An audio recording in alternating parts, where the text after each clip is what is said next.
Hello, everyone. Let's get started. My name is Alan Hudson from the Immuno-Oncology Translational Network Data Management Resource Center. I also serve as Chair of Biostatistics and Bioinformatics at Roswell Park Comprehensive Cancer Center. I'd like to make a few points about today's seminar. Today's format is slightly different from past Cancer Moonshot seminars. Our speakers will each present 12-minute overviews on their perspectives on data sharing, followed by a conversation between them. After the initial conversation amongst our speakers, we'll open it up to Q&A session to the audience. Questions will be responded to at the end of the Please enter your questions in the Zoom Q&A box. The audience can prioritize the order of the questions by clicking on the thumbs up button. Closed captioning is available. The closed captioning for today's webinar can be accessed by clicking on the live transcript option in the Zoom menu at the bottom of your screen. Instructions will also be provided in the chat box. The recording of today's webinar will be available a few weeks after today's presentations. With that, I'm pleased to introduce our seminar moderator, Dr. Leah Mechanic.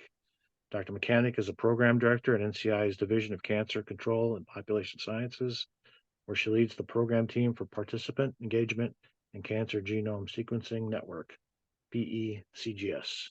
Dr. Mechanic. Great. Thank you. Thank you, everyone, for joining us today.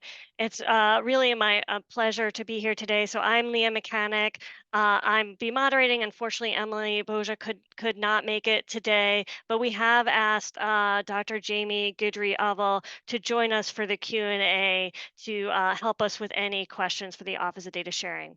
And with that, let me turn it over to introducing our first panelist, which is Liz Salmi. Liz Salmi is the Communications and Patient Initiatives Director for Open Notes. In this role, Liz helps clinicians, hospitals, and health systems understand through the patient eyes the changing nature of patient-clinician communication. As a person living with a low-grade malignant tumor, Liz is passionate about helping people engage in their own health care by improving their experience as patients. Over the last 16 years, she's been a research subject, an advisor in patient stakeholder groups, a leader in patient engagement research, an innovator, educator, and investigator in national educational and research projects. Her research areas include the effects of transparency on patient-clinician communication, stakeholder engagement, research dissemination, and the role of social media in patient-clinician research or collaborations. Liz Salmi is a co-investigator on the Optimum Research Center studying low-grade glioma as part of the Participant Engagement in Cancer Genome Sequencing Network. And please take it from there, Liz Salmi. Thanks. Thank you, Leah. Making sure people can see my slides. Okay, sounds great. Hey, everybody. I'm Liz Salmi. Here's my my title slide. The theme here is the power of curiosity, patient engagement, communication, and return of data. I am a co-investigator in the Open Notes Lab at Beth Israel Deaconess Medical Center. I'm going to start it off with a memory. This is a photo my friend Sean Hervey Jumper took of a selfie of us just 1 year ago today at the White House, where we were participating in a moonshot meeting. Wow, just like 1 year ago. And I'm going to show you a photo that Sean also took the year prior at the same time. And Sean is my neurosurgeon. And he took this photo of my brain. I was awake and during surgery, and I said, "Can you take a picture during this surgery?" And he said, "Sure, happy to do so." And I share these things that this happened. The moonshot meeting was a year ago, and just a year prior, we were together in the operating room. And I feel like there's something special here about as this memory. It's because it's also Brain Tumor Awareness Month, which is happening right now, but also to set the tone for today's presentation and the theme about curiosity. And this is, to me, the pinnacle of patient engagement and communication, and also to set the stage for how we might return data to participants. So I'm going to move it into and take us back in time to 2005. In 2005, at age 25, I got my first real health plan, and I was able to log into a patient portal and really engage with my doctors for the first time. And just 2 years prior to that, my health system became Epic's first big client. So I was introduced to a patient portal early on. 3 years later, at age 29, just a week after my 29th birthday, I landed in the ED. I suffered a massive seizure, and a scan showed I had a mass in my brain. And I learned I had, after surgery, a grade 2 astrocytoma. So I have brain cancer. 6 months later, I had another seizure, and scan showed that the tumor was growing. And so I had another brain surgery. And I had no background in healthcare, and this was a worrying experience. And after each surgery, I had to do physical therapy, occupational therapy, speech therapy. And then after surgery number 2, I also went through 2 years of chemotherapy. There's really no right way to respond to a cancer diagnosis, but my way was to really respond through curiosity. And immediately after these experiences, I continued to log into these patient portals and really try to understand more about my health through the data that was being offered to me at the time. And after every appointment or test, I would faithfully log in, and then start to stare at these metrics and graphs that were being depicted to me about every test result. And if there was a piece of information that was being shared with me on the patient portal I couldn't understand, what would I do? Well, I would go look it up on the internet, of course, and say, what does this mean? What are platelets? But if there was any information in the portal I couldn't understand, well, I would use the same portal to send my doctor to ask an email to ask a question. Because what meaningful use was this information without further interpretation? Fast forward, 8 years later, my husband, Brett, was offered a great new job, which meant we had to pick a whole new health plan and find new doctors for me, which was troubling. And I soon learned that I didn't have immediate access to my own health information through those portals. And I had to go down to a medical secretary's office and ask for actual copies of my medical record. And I was being quoted at the time, if I wanted my record on a DVD or a disc or paper, it was going to cost me something, which I didn't want to pay, $725 for paper records. So ultimately I got my record on a DVD or disc. Feels kind of old school to say that. But when I got my record on a disc, I was offered a PDF file of 4,839 pages, which I still have today. So this is an accurate number. And I was curious, what was going to cost so much money, or what is in all of these 4,839 pages? So what did I do? I stuck that disc into my computer, which actually had a disk drive at the time, and started looking at this record page by page. And what I saw was some of the information I'd seen before in the portal, such as those test results or maybe messages back and forth with my doctor. But the vast majority of what I found was in my record were things that looked like this, which were my doctor's notes. And I had been living with brain cancer for 8 years, and I had never seen this information before. And I soon learned that our doctor's notes are there for doctors and other members of the healthcare team to remind them about a patient's plan for care and aid their memory. And I was surprised that I could live with this condition for so long, but never see what my own doctors are writing about me. And I loved it. I learned more about what they were saying, and what really brought me to the question of, why couldn't I see this information all along? What was so scary in there that they just couldn't share it with me? So for every question I found I had been thinking about for the last 8 years, ultimately there was this corresponding clarification in my notes. And of course, that level of transparency and seeing my own information sparked curiosity in me and want to do more in healthcare. As a patient advocate, one of the experiences you have is you seek more information. And some individuals have bad experiences in healthcare that changes them into patient advocates. For me, I never had a bad experience. And so I was just I couldn't see this information. Why do we not have this level of transparency? So I started to lean in, and I learned that from clinicians, they were like, well, not all patients are like you. They can't handle this information. And I beg to disagree. And so ultimately, in my career experiences, I kind of changed things around. And today, starting in June 2017, I started working with the Open Notes team at Beth Israel Deaconess Medical Center. These are some of our main investigators here. Open Notes is a movement founded in research where we've been really encouraging clinicians and other healthcare professionals to share their notes with patients.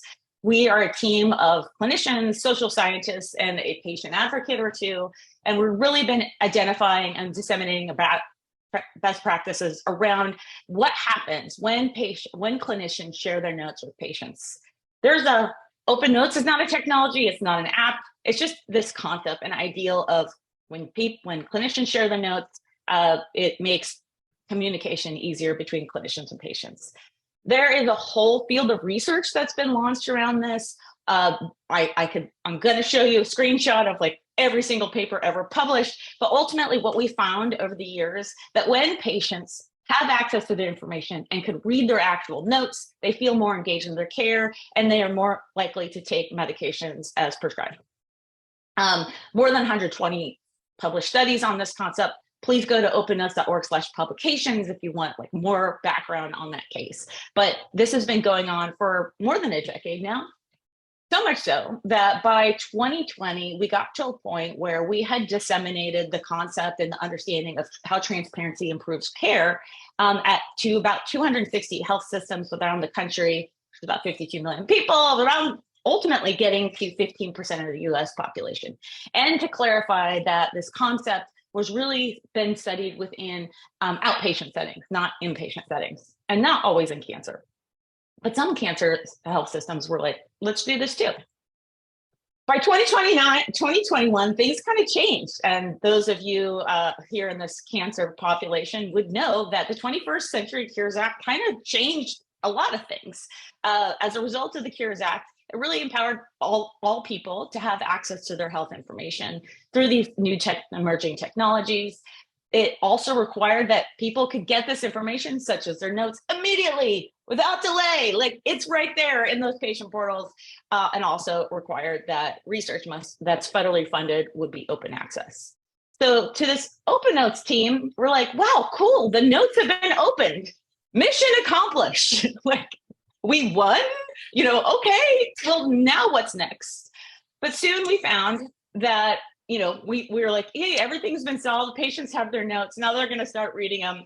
But soon thereafter, clinicians said, well, the notes are open. That's great. We believed in the notes all along. We're like, really? But soon thereafter, clinicians were like, well, now the test results are open and patients can't handle that either. We're like, well, can't they? Can't they read their test results? I mean, I have been reading my test results for years. So like, is this a problem? So we decided to do what researchers do and ask patients, hey, so we did a foresight study at different health systems around the country and asked patients, do you want to have immediate access to your test results? How do you feel? And so ultimately in the study published in JAMA Open, we learned of these patients at these 4 sites that 96% of patients preferred receiving immediate access to their test results, even before a doctor had a chance to review it. And even among those who had a non-normal results, they still wanted immediate access to their test results. So then the next question, because you publish this in a journal and all of medicine responds, and then they say, yeah, but what about cancer tests? Because cancer tests are totally different. And I agree, cancer tests are kind of different. So we have submitted a funding proposal to better study this, and hopefully one day, hey, NCI, fund our proposal to answer that question. But moving on, clearly my experience from being a patient to being part of the Open Notes team to now working with clinicians investigators is I'm really interested and focused on answering questions that patients have about research. And so I'm going to quickly share with you something about what about research results is, we've talked about Open Notes, we've talked about open access to test results. What about research results? And that's kind of different. For the last few years, I've been working on a project, and here's the really long acronym. It's called Optimum, but optimizing engagement and discovery of molecular evolution of low-grade glioma. These are our main principal investigators on this study, and we're part of the Participant Engagement in Cancer Genome Sequencing Network, where we've been asking, the question for the investigator there you see highlighted in pink, Dr. Bethany Kwan at University of Colorado, as we've been working with patients about how do we deliver test results in a meaningful way, and how do they want that information. And our patient population are individuals with grades 2 to 3 glioma, which I also happen to live with. And we've been asking through our participant engagement unit, how might, if we're doing, participants are sharing their data, their test data through systems, do patients want to get that test research results back to them? And we've been asking, how might we improve individuals who are involved in our studies, their ability to see their own test results? How might these test results return back to them? And then how might transparency impact trust in the research participation process? So these are questions we have now, we're studying, and we're actually working with a whole group of 25 patients, people living with low-grade glioma, to help answer those questions. And early results we're finding from this work is that, I got to move my little Zoom screen around. We found that by working in collaboration with our community partners, which is what we call patients, our community partners, that we've really found great recommendations on how to improve trust in the research process. What we're hearing from our participants in larger populations, that they just want regular communications about the return of the research results. When should we expect these things? Will we find out our research results are coming in the next month? Not likely. If it's going to be 5 years, let us know to expect it's going to be 5 years from now. As I wrap up, because I realize I've got a time limit, I just want to say, as I started working with the Participant Engagement in Cancer Genome Sequence Network, it was really interesting. We were funded, and then literally a week later, I found out I was facing recurrence, side of recurrence, and then I had another recurrence just 6 months later. So not only am I an investigator and wildly curious person in this process, I'm still living the brain tumor patient experience in real time. And by being a patient at this moment in time, I was what's kind of cool, as a result of the 21st Century Cures Act, I had a different patient experience from what I did originally. And then at this time, now that there's this kind of full transparency, patients having access to our information, I could see everything in my record as a result of after every experience, and which really helped remind me of my plan for care when I was cognitively impaired and I just was forgetting things. So I was reminded through my notes. I could get questions answered by rereading what my doctors are writing about me. And crucially, actually found an inaccuracy in my record when I was reading a surgical report. I was able to go, actually, my surgical report says that I am a right-handed person when really I'm left-handed. And I was able to get this corrected quickly. So thank you to Dr. Hervey Jumper for making that correction. As I wrap up, I just want to say that this type of transparency, it's logical. It's ethical. I think people can have and can handle easy access to the information. And before I hand it over back to Dr. Tan, just want to say what I think is going to happen over the next few years is we will see how patients change as a result of having access to our information. And my question now is, can clinicians and scientists keep up with patients? Thank you. Great, thank you, Liz Salmi. So next up is Kai Tan. So Dr. Kai Tan is a professor of pediatrics at the Children's Hospital of Philadelphia Research Institute. Dr. Tan uses experimental and computational approaches to study normal development and cancer.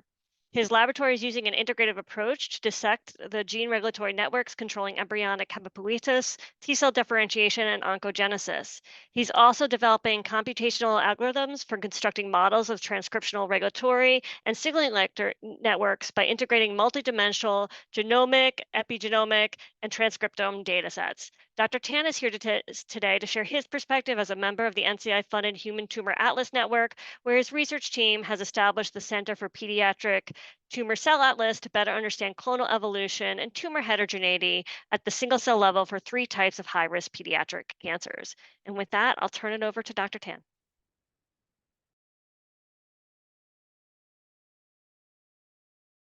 Dr. Tan, you're on mute. Sorry.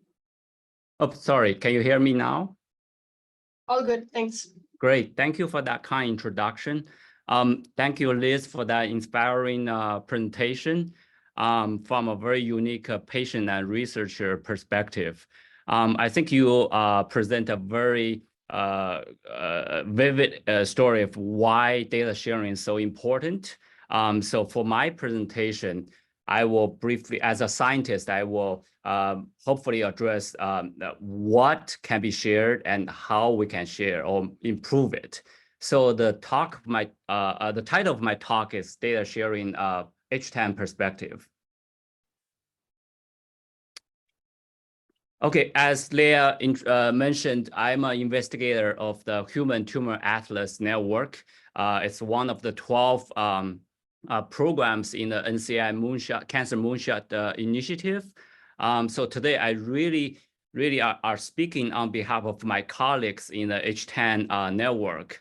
So H10, if you haven't heard about it, so its overarching goal is to really generate or construct a publicly available set of atlases of the molecular, cellular, and morphological features of human tumor as the tumor evolve from the precancerous lesion to more advanced disease. So the overarching approach of H10 is to use genomics technologies. So this figure shows you the set of experimental techniques or assays that H10 investigators are using to construct these atlases.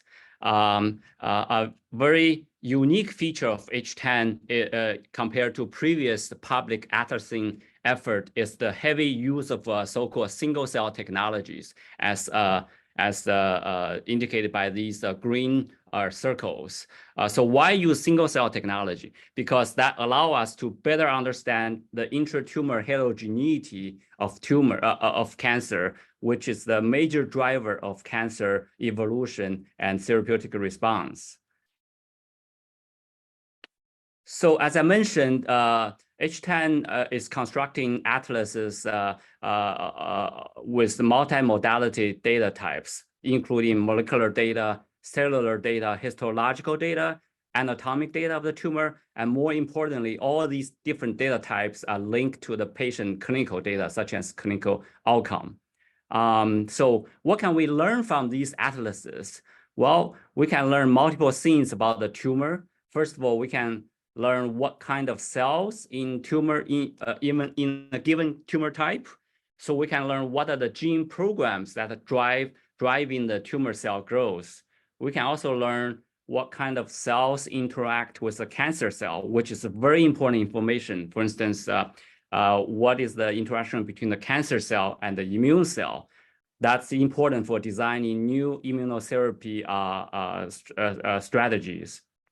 We can also learn what are the bigger histological features that are associated with more aggressive cancer types. And equally important, because this is a resource, everyone can query these atlases and ask their specific question using this atlas, such as what are the genes associated with resistance and so on. So as a consortium, we expect that H10 will have significant impact on various aspects of cancer biology and medicine.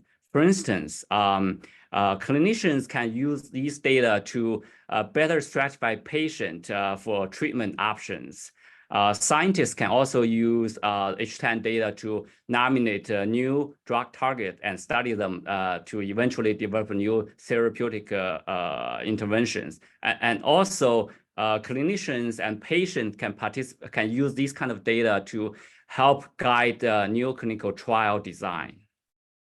So now this is the current. This snapshot shows you the current data released by the H10 consortium.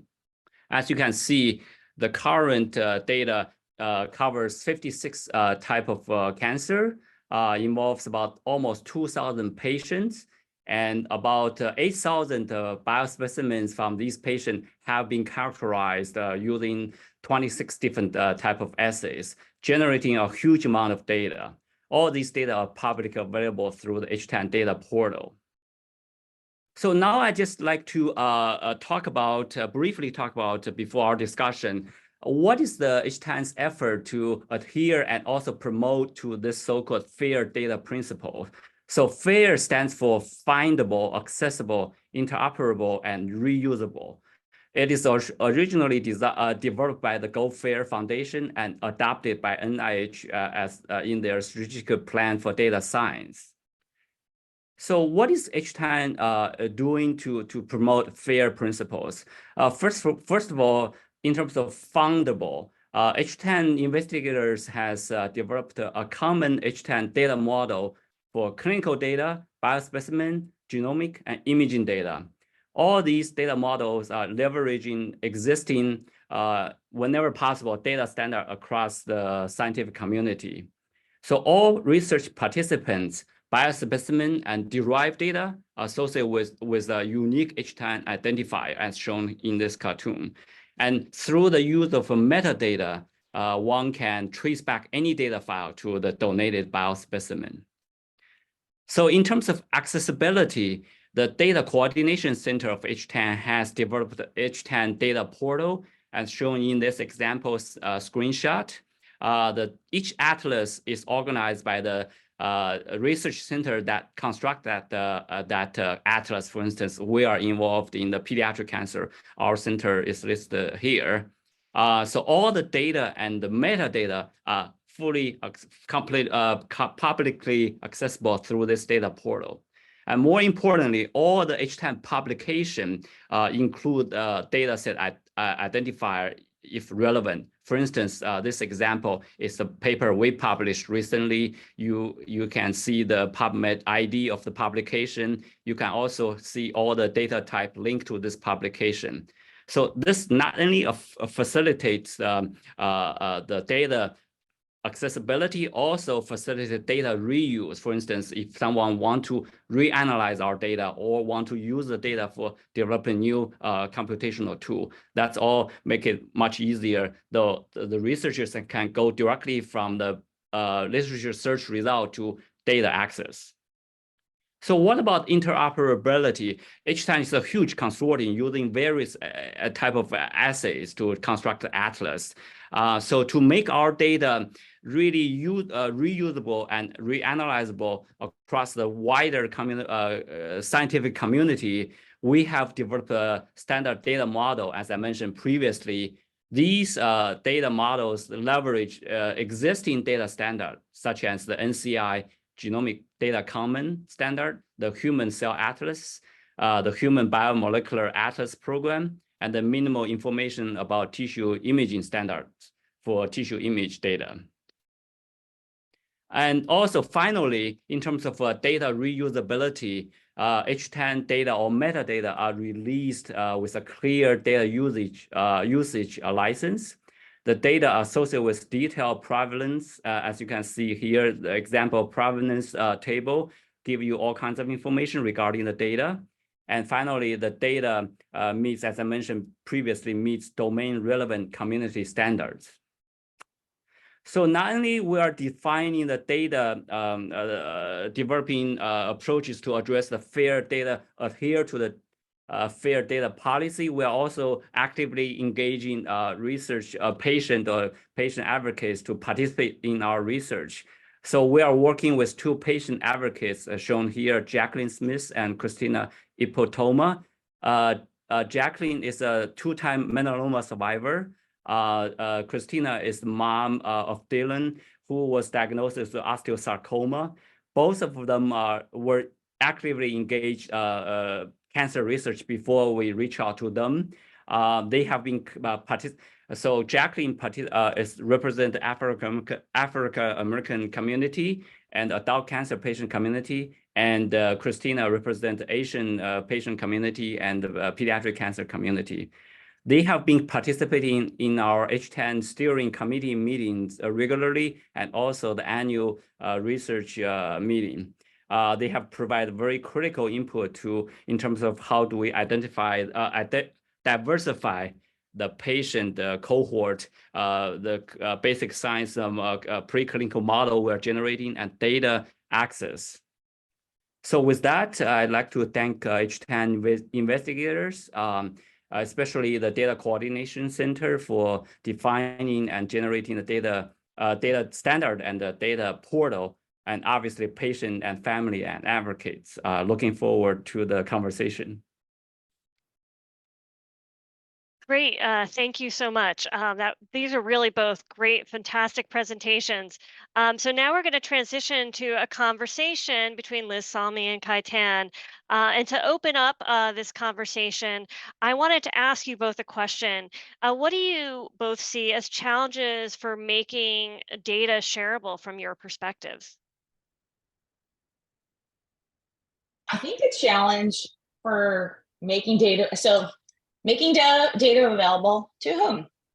To other scientists, to the participants in the research, or just people in general.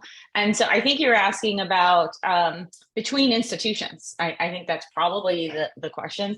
And so in my limited, early experience as an investigator, and I got other people who are more knowledgeable than I am, but the thing that I'm noticing that causes the greatest strife or grief, and hopefully I'm not outing my colleagues, is there seems to be competition around a little bit of data hoarding. Like you need your grant, you need to share among a couple of colleagues and cohorts and institutions, but there's this New York Times the New Yorker cartoon where they've got these like mice in a cage who are fighting over the research funding. I don't know if anybody's seen that. Probably a bad example because you need to go find it. But it's like the competition within science is so intense. Like I feel a distance from it as like this patient investigator, but I would love to see, and this probably exists, but I would love to see better mechanisms around how you can fund this research in a way that people can better share this data. And I think Kai Tan just did that, somewhat talking about what's happening in the HTAN community. But even outside of that, like the competition is so fierce. And from a patient perspective, I'm like, why does it have to even be that way? And so there's like just an culture and environment of research competition. And I see it's like nodding his head, like it doesn't have to be that way, but it's going to take, decades to make that barrier be broken down. And patients, as from a patient perspective, we have no idea that's happening. We're just like, just work on the science, help us. So how can we break down that competition situation that's been built up throughout science for years? And I don't know what the answer is there. Yeah, Liz, you brought up very important question. I think, well, first of all, I had to admit this is very complicated. So actually it's also related to collaboration, broader collaboration between scientists and patient advocates and patient engagement. So I think the Moonshot has three major goals, right? One is data sharing we're talking about today. The other one is faster, broader collaboration. I think NCI is doing great things setting up that policy, right? I think to really address this question, you said competition among the different research groups, right? So I guess it's human nature, but it can be, incentivized to move in a correct direction, right? Based on new policy, right? Based on these kind of, for instance, H10 is an example, how we can collaborate, leverage, complement different expertise. So that's definitely, I think we're moving in the correct direction, but what take some time, as you said, this is a cultural thing. But I totally agree. Patient cannot wait for that. I think we need better cultural change and incentives to incentivize scientists to really other field is doing better job. For instance, physics. Nowadays very good at large team collaborations. But I think biomedical research, we are moving in the right direction. It feels very cutthroat, like it feels uncomfortable. And I just Googled, if just for folks who are like, what are you talking about, this New Yorker cartoon? Just Google the phrase New Yorker cartoon mice fighting over research. Like you'll find the picture. But I through like my open notes work, but also as like a patient advocate who gets to go to the neuro-oncology conferences, some things I've seen that have been inspiring to me as I go to like the Society for Neuro-Oncology annual meeting, and you're in the big room with all like the neuro-oncologists, the neurosurgeons, the mouse model people, the sciencey people. And what I've seen presented at the last Society for Neuro-Oncology meeting is they're really focusing on recognizing, like in the case of glioblastoma and the gliomas, these like really rare tumor populations, is there seems to be more collaborative science. They all recognize like glioma is a tough beast of a cancer, and the only way we're all going to make this, do something to help people is through team science. And there's the presentations on the main stage the last year wasn't about this one institution or 4 institutions working across the country, but it's like they've all agreed to share data because they've started to agree on this. But it did take a long time for that culture change to happen. So as a patient in the room, like one of the few patients that they invite to these conferences, which involves scholarship money in order to even get me there, is like seeing the progress around this data sharing is very inspiring to me. Yeah, I think it takes more of these kind of conversation we are having today. Thank you, NCI, for this platform. So as gradually, like you said, right, the cultural change. We're talking about this, we can instill in our trainees, right, to really hasn't been talked about very extensively previously. So through education also, not just the scientists, but PIs or training the next generation trainees. So it's instilled in them to for data sharing and rapid release of data, things like that. Yeah, for sure. Yeah. Well, I just want to keep talking to you, but I do know that you have questions, so I'll just stop. No, we set this up so there's at least 5 more minutes for you two to have a conversation. Oh, and okay, I'll say one of the things when we set up this session, we were thinking about data sharing, between researchers, but also that communication back to participants and patients as well. So that does fit within the scope of this conversation. And I guess, so I want you to be able to talk to each other if you have questions, but thinking about how have you seen, Liz, you already commented on this, how the culture has been changed in the context of these moonshot programs around data sharing. Well, so I mentioned in my part about the Optimum study, and which is part of the PECGS network. And the PECGS network is working with like 5 different kind of cancer states. We've got pediatrics, we got folks in different geographic locations. The particular group I'm working on is focused on low-grade glioma, so slower growing but malignant tumors that affect people over a longer period of time, as opposed to glioblastoma, where some folks ultimately die from the disease over 1 to 2 years. So we're within the PCGS network, in the work that I'm doing, which is about participant engagement. What is cool in the last 2 or 3 years of the work is I've seen in our particular group, and I think the other networks are seeing the same thing, is so there's these scientists who are doing these molecular characterization, like sciencey stuff. And then we got like the participants, like patient representatives. And we have like a group of like a whole scientific advisory council filled with people with glioma, so patients and some care partners.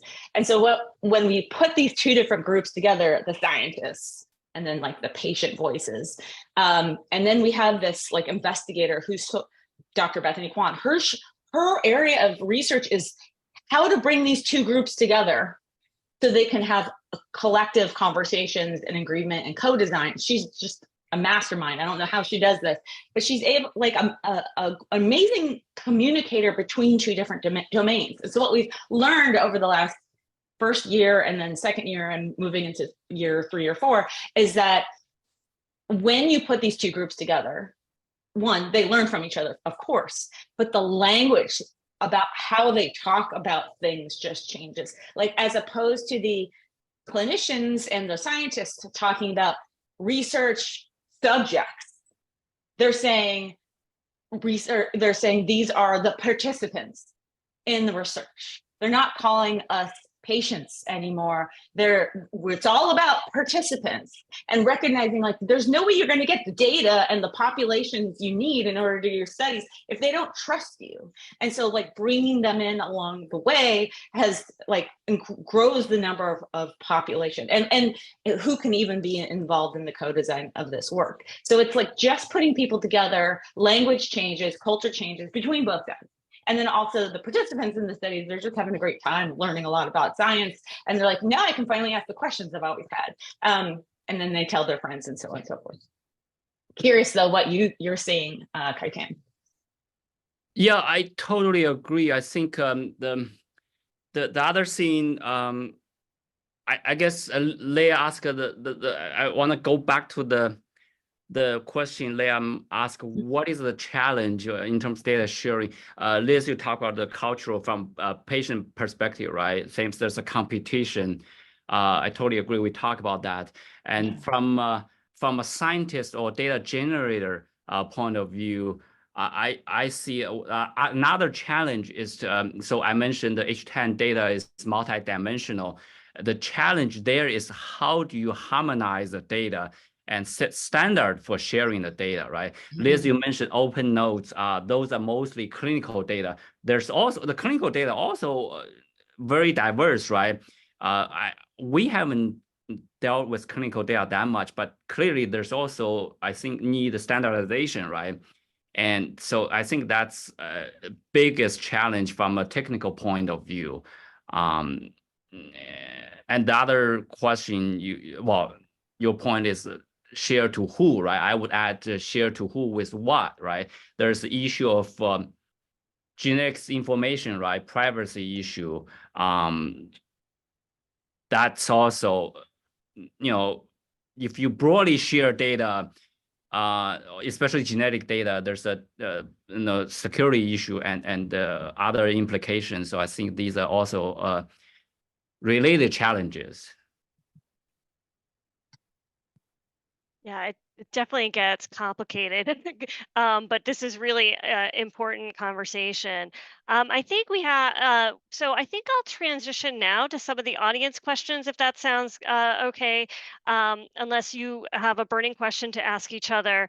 And while when we transition to the audience questions, I do want to introduce Dr. Jamie Guidry-Aval, who serves as the director of NCI's Office of Data Sharing, where she, with her team, leads the NCI's approach to development and implementation of data sharing and public access policies. So Jamie's here today to also help us address any of the audience questions that relate to NCI policies.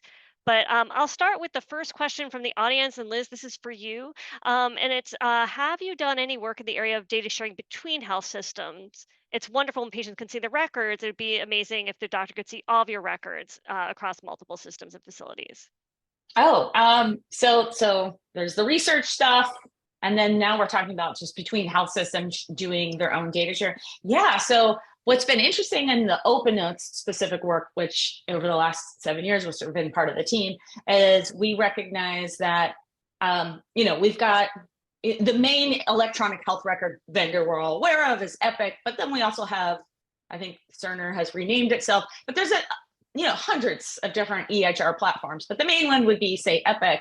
And so Epic has created things like Share Everywhere, and this ways where, say you're at hospital A and hospital B across town, if you're all on Epic, you should be able to share data between each other, but they have to have these like data use agreements and be able to trust each other. And there's some technical stuff. So these different hospital administrators and health systems who are now competitors across town need, but they recognize they're serving the same patient population. They need to get together and like agree to share, I guess, patient level data when you're talking about clinical data.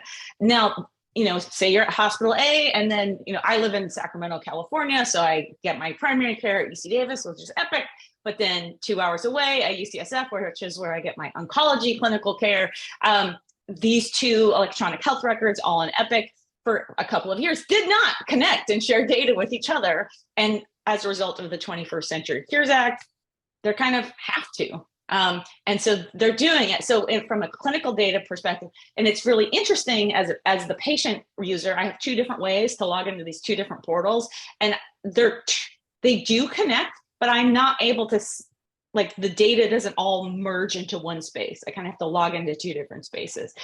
So if I get certain information to and I think everybody kind of knows what I'm talking about here. Hopefully I'm not over explaining, but like that is a thing that exists. But I think Epic has figured it out. Not sure if as a patient who's not on like a Cerner platform or other EIH platforms, from what I hear from my patient advocate friends, those connections do not exist. And so there's a long way to go because not everybody's on Epic for sure. Great, thanks. Kaya, there were a couple questions that came in for you. One you actually answered about the impact of the NIH data sharing policy impacting the cultural change. And I wondered if you could comment on that. But also, there was a question about, your lab has used data by other labs to generate new and impactful computational approaches. When you're considering data sets to use, what does your lab look for? And are there common repositories that you use? Great. Yeah. Those are great questions. So in terms of the first question, I think the question is NIH has, at least for H10, many other genomics-oriented focused project required rapid data release policy through NIH policy. So I think that's a great example. The federal agencies can be the driving force to really change the culture, right? So the H10, I think that it's the Moonshot is the first example federal funding agency set a requirement for public access publication for all the publication funded by Moonshot Initiative projects. And the second question, so we also develop tools to analyze these data. What we're looking for again is really, like I mentioned before, the standardization of these data, because if they are not standardized, it's very hard to use.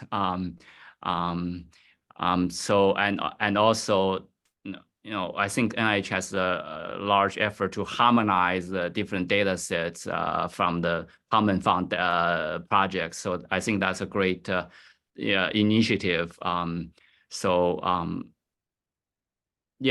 Really, it's just not only just the raw data, but the metadata is also important when we want to use it for tool development.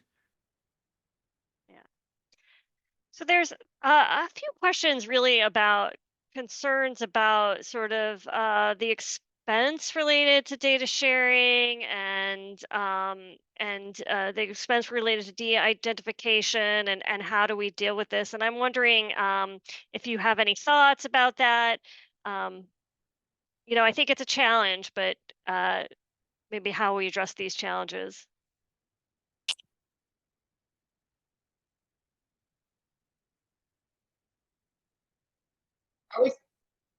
I'm not the expert here, but I'll just throw out there, when you say the expenses of you have big data and then to de-identify it for specific, for what specific reason? Because I think about, we have these kind of big data within the hospital, and then there's sharing that data to data repositories across institutional or things like HTAM perhaps.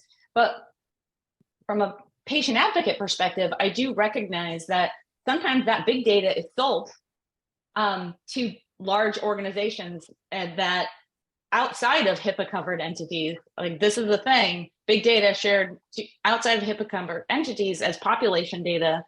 And then it is very, from what, not easy for me, but from what I understand, whole institutions exists, to take that data and sell it and then re-identify it back to people for individuals for marketing purposes. So if like that kind of nefarious stuff is happening, which we all know it's happening, why then why not actually like reorganize those strategies to do it in a helpful way within the health institutions, because that kind of technology exists. Am I saying the quiet part out loud? Yeah, Well, actually, yeah, you want to go ahead, talk? Leah. Well, I guess, I think there was another question that was in the chat about incentivizing data sharing. And I think the new NIH data sharing policy does have, you're supposed to be budgeting for this data sharing within your grant applications. But it does relate to a question, Kai, that I had for you, was really sort of, how do you think about that budgeting for data sharing in your grant applications for data sharing and management? Yeah, I think as you said, when we write grants, right, we now can budget a specific dollar for storage, data storage, for computing. As the data size getting bigger, I guess I'm just thinking, what is the critical thing here? As the data gets bigger, and certain type of data, you may not want to move them around across different institutes, right? I saw a comment on MRI image. So typically these are attached to patient privacy issue and they are very big. I think there the solution, the cloud is a good solution, as NIH is doing, trying to at least put all the publicly funded data sets to generate from public project to on the cloud, so everybody have a central deposit. Everybody go there, but do access the data, but do the computing locally. That could reduce the cost. I'm not sure about EHR as data, as Liz was saying, right? That's particular. Each institute, each hospital, they tend not to share. But there are, in computer science, there's a way to do so-called federated computing. Basically, the data stay there in their institute, but somehow the data, the identity is removed, so you can do computing from multiple institute, multiple resource. So that might be a good strategy in terms of the cost, bring the cost down. I'm happy to pop in with Yeah, a Jamie? thought if that's helpful. I really appreciate hearing from each of you and your perspectives on how we can do this. As you know, the new NIH policy, which, as you mentioned, Kai, is somewhat also built upon the premise that the Moonshot first took in its public access and sharing policy. Of course, the first step was focused on data. The next policy that will come out will be a public access policy within the next year that sort of matches Moonshot's. But the goal really is to learn from the public as well, because I think we get a lot of questions about how do we do this? What are the right ways to do it? What are the standards to use? And I think the truth is, in so many directions, we just don't know. And I really love the point that Liz made earlier about share data with who. And even in just both of your examples, they're two different kinds of data. They actually follow different rules in and of themselves. So whether we're talking about data sharing for public health purposes or specific clinic care or clinical trials versus basic research, they all need to be connected somehow. But I think we have a tendency to try to equate them. And so I guess I would encourage us to start thinking a little more granularly about the foundation and the setup of the data so that we can deal with very specific types of data, the best ways for that group of data, while we also build it back up to figure out these incentives, because I guess my gut feeling is that they're going to be different. And we're going to have to figure out in each of those pathways what are the best data to share, the best ways to share them, but the same solution, I don't think is going to be applied to all. But again, we're learning that from each of you in the public. When you submit your plans, we're learning right along with you. So I think this feedback is great. Great, thanks, Jamie, for jumping in. So there was a question about whether is anyone checking to see whether data from NIH funded projects are shared and whether there are not real penalties. And I'll say, as a program officer, absolutely, we check that with your grant progress. We look at what data you said you were going to generate, and we check to make sure that that data is shared. And it's something that we consider, when you're requesting future funding, is your history of data sharing. And I think there also is some question.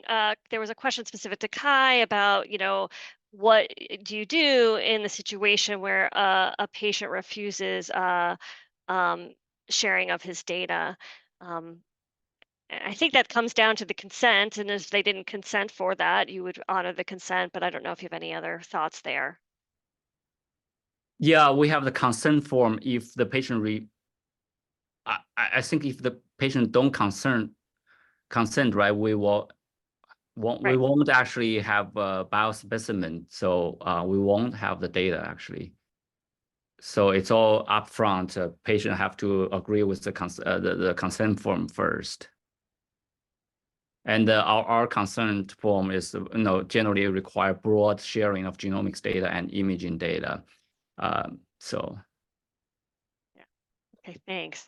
I will, I might, Alan, I don't know. I thought you had questions, but if you are, I'm going to turn it over to you. But otherwise, I had a one closing question. No, you don't have a question. Okay. I guess I wanted to sort of end with a future thinking question about thinking about how would you, what advice and guidance would you give to the next generation of cancer researchers, and what guidance would you provide their mentors as we train our next generation of researchers in this area? Liz? So, hi, Liz. So I'll use an example of something that's happening now that isn't specific to cancer researchers, but my institution, Beth Israel Deaconess Medical Center, we're part of the Harvard Medical School Teaching Hospital. So one of the things we're doing from an open notes perspective is recognizing that information transparency, like patients have access to their own health records these days, and they're reading them and using them. And so we've created a curriculum through the medical school. So our first year students and third year students are now learning. Patients are now in this environment where they have access to everything. How do you write a note? How do you communicate with patients about the fact that the questions that they have, and how do you proactively communicate with folks so that way when you're typing your note and the information that goes in the record, the patients can use that information in a way that's constructive to them, and so that before you get a million March art questions as a result of what's in the note. And so we've created a curriculum to help train these medical students. So while I don't have the answer for future researchers, I'd say that same concept of a curriculum, but understanding that you're now practicing and doing research in this environment that could become even more transparent in the future, and making it so that way people, getting your early career researchers kind of understanding that this is the situation for research participants even today. Great, thanks. Yeah, my advice would be as data become more widespread, right? Different type of data for trainees, next generation researchers to learn it, start learning it earlier, the better, right?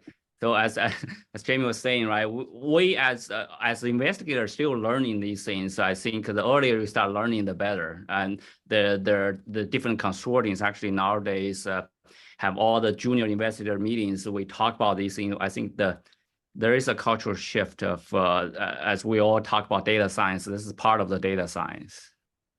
And I would just say, Sarah, back to you, Leah, in the sense of the participant engagement in Cancer's Genome Sequencing Network, which is 5 different institutions. Like, it's all about co-design in partnership, research co-design in partnership with research participants. So those are the questions we're asking now, and thanks to the NCI.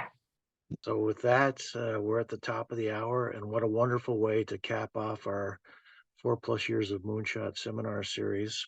So thanks again to our speakers, Liz Salmi and Kai Tan, not only for the presentations, but this excellent conversation. Thank you, Leah Mechanic, for your excellent moderation, and also Jamie Gidriapple for her participation as well. I think we need to close out this Cancer Moonshot seminar series with a special thanks to Lillian Kuo, who's been organizing this over the past several years and has done an outstanding job. So Lillian, a round of applause for you as well. So thanks, everyone. That was excellent. Thank you. Thanks. Good Great. talking to you, Thank you, Liz. everybody. Thank you.